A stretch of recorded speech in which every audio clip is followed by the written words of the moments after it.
heard lots of stories of how Keanu is one of the loveliest men on earth, maybe not even just Hollywood, on earth. How did he welcome you to the series?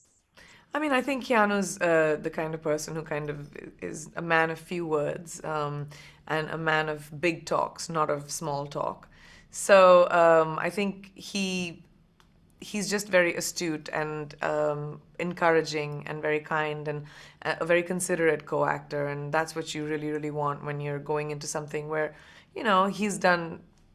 he's been in the business of 40 years almost and done many of four of these movies versus coming in new. So he was just really encouraging and very, that was very inspiring to me. And stepping on set for the first day, how did you feel?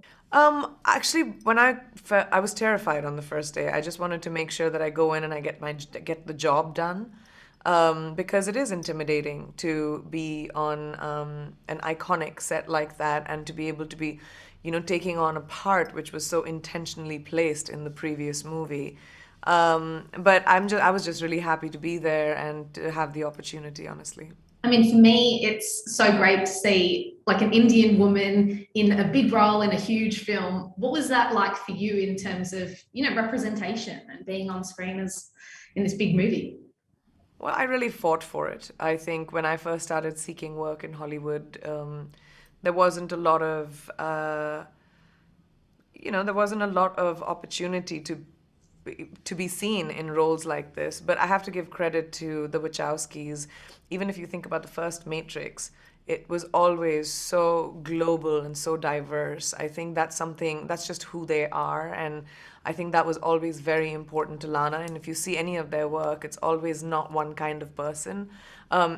So I was very grateful to obviously have that opportunity.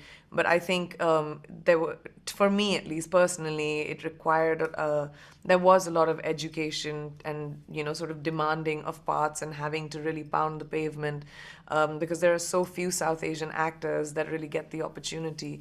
But I'm not afraid of the work, and I'm very persistent, and as long as I have the opportunity to entertain, I'll continue to do it, I guess.